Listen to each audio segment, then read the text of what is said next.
Et si je vous révélais que Red Bull vient de découvrir le secret pour détrôner McLaren et reprendre sa place de dominateur en Formule 1?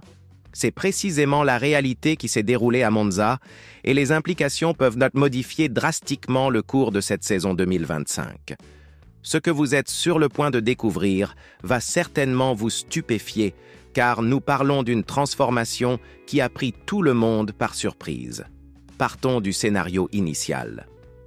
Red Bull traversait l'une des périodes les plus compliquées depuis que Verstappen a pris les devants. Pendant ce temps, McLaren établissait sa suprématie course après course, avec Lando Norris et Oscar Piastri démontrant une vitesse impressionnante sur les circuits. Max Verstappen semblait être au volant d'une machine totalement différente de celle qu'il avait conduit à son 4e titre mondial. Le panorama était si préoccupant que divers analystes considéraient déjà les chances de championnat comme terminées pour l'écurie autrichienne. Les modèles informatiques ne correspondaient pas aux résultats réels, l'ingénierie semblait désorientée, et même le quadruple champion néerlandais commençait à afficher des signes évidents d'irritation. Mais Monza est arrivé, et la situation s'est inversée de manière absolument inattendue. Pour comprendre pleinement l'ampleur de ce qui s'est produit, il est fondamental de comprendre que Monza a toujours représenté le point faible de Red Bull. La saison précédente, ce fut l'une des performances les plus décevantes de l'équipe durant toute l'année. Le tracé italien, avec ses particularités de haute vitesse et de faible appui aérodynamique, ne correspondait simplement pas aux caractéristiques de la monoplace autrichienne. C'était comme tenter de forcer quelque chose d'incompatible. Red Bull débarquait en sachant qu'elle affronterait un autre week-end de difficultés, tandis que les autres écuries anticipaient une opportunité concrète de triomphe. Cette fois, cependant, la narration fut radicalement différente.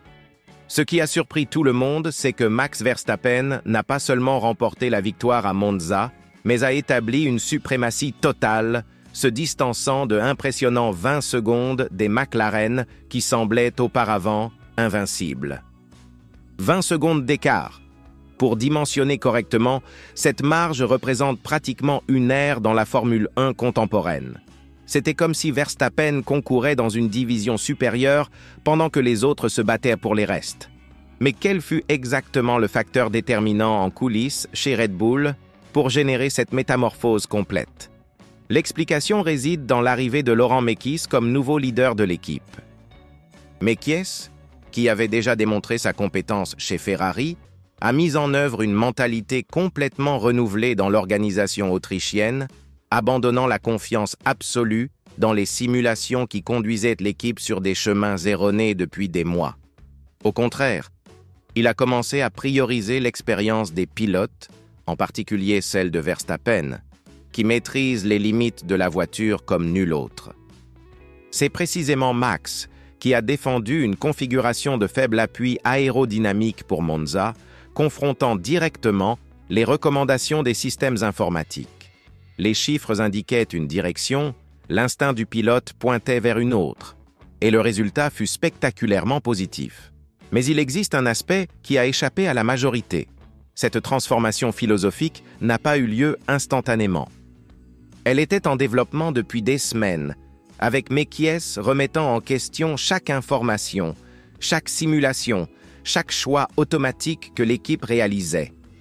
Le Français a réalisé que Red Bull s'était perdu dans sa propre technologie, oubliant que derrière toute cette complexité numérique existe un être humain conduisant le véhicule à 300 km à l'heure. Helmut Marko, le conseiller expérimenté de Red Bull qui a été témoin de nombreuses situations dans ce sport, n'a pas dissimulé son enthousiasme face aux résultats obtenus. Il a déclaré que l'événement à Monza représentait comme une renaissance pour l'organisation. Mais voici l'information qui va vraiment t'impressionner. Marko est convaincu que maintenant toutes les possibilités s'ouvrent pour Red Bull. Tous les circuits où il rencontrait auparavant des difficultés peuvent se convertir en opportunités de victoire.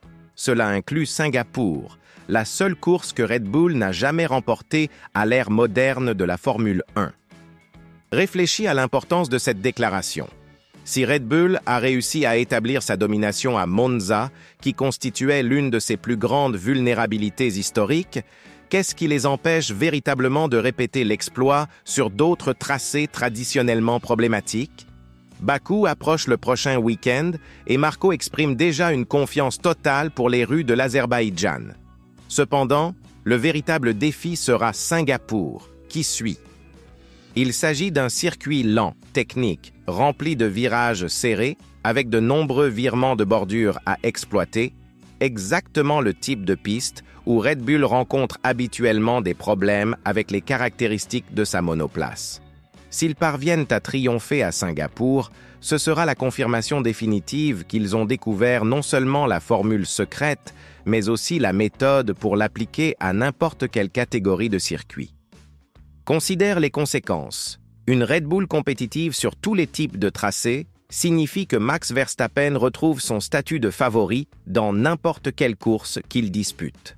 C'est une perspective qui cause certainement des insomnies aux ingénieurs de McLaren, Ferrari et de toutes les autres équipes. Un autre élément intéressant de ce récit est la façon dont les petites évolutions techniques se sont intégrées avec le changement de mentalité. Red Bull a persisté à apporter des mises à jour spécifiques, comme le nouveau plancher que Verstappen a utilisé à Monza et que Yuki Tsunoda devrait recevoir à Bakou. Cependant, Marco a clarifié que ces améliorations physiques sur la voiture ne représentent qu'une fraction minuscule de la transformation. Le grand bond est venu du changement de perspective, de la manière dont l'équipe prépare les véhicules et exécute des décisions pendant les week-ends de course. Mais nous devons garder les pieds sur terre ici, car tout n'est pas conquête dans l'univers de Red Bull. Bien que Marco reconnaisse que le championnat des constructeurs était probablement déjà perdu pour cette saison, quelques victoires supplémentaires feraient toute la différence pour le moral de l'équipe et, fondamentalement, pour les préparatifs essentiels de 2026. Et convenons-en, assister au retour de Verstappen à la domination comme au temps glorieux serait un cadeau pour tout admirateur de Formule 1 qui valorise l'excellence technique et la conduite de haut niveau. Ce qui m'impressionne le plus dans cette histoire complète est la façon dont une modification apparemment élémentaire de philosophie peut transformer entièrement une équipe qui semblait désorientée. Red Bull n'a pas créé une voiture révolutionnaire instantanément. Ils n'ont pas révélé un secret aérodynamique extraordinaire. Ils ont simplement cessé de faire confiance exclusivement aux ordinateurs et sont revenus à écouter celui qui connaît vraiment la limite sur la piste, le pilote. C'est un enseignement précieux non seulement pour la Formule 1, mais pour tout domaine où la technologie peut parfois nous empêcher de voir des solutions plus directes et efficaces. Et voici une considération qui transcende le résultat lui-même. Les autres équipes ne commettent-elles pas la même erreur que Red Bull commettait? La dépendance exagérée aux simulations et aux données n'empêche-t-elle pas certaines équipes de trouver leur vrai potentiel? C'est une question qui vaut beaucoup dans le monde actuel de la Formule 1. Maintenant, réponds-moi une chose. Crois-tu que Red Bull peut vraiment conquérir Singapour pour la première fois de son histoire? Sommes-nous témoins du début d'une nouvelle ère de suprématie autrichienne ou s'agissait-il seulement d'un moment isolé de brillance? Et plus important encore, comment les autres équipes vont-elles répondre à ce changement radical de philosophie de Red Bull? Laisse ton opinion dans les commentaires, abonne-toi à la chaîne si ce n'est pas déjà fait et active la sonnette car les prochaines courses promettent d'être absolument passionnantes. La saison 2025 peut encore nous réserver de nombreuses surprises incroyables et je serai là pour analyser chaque détail, chaque rebondissement, chaque décision stratégique avec vous.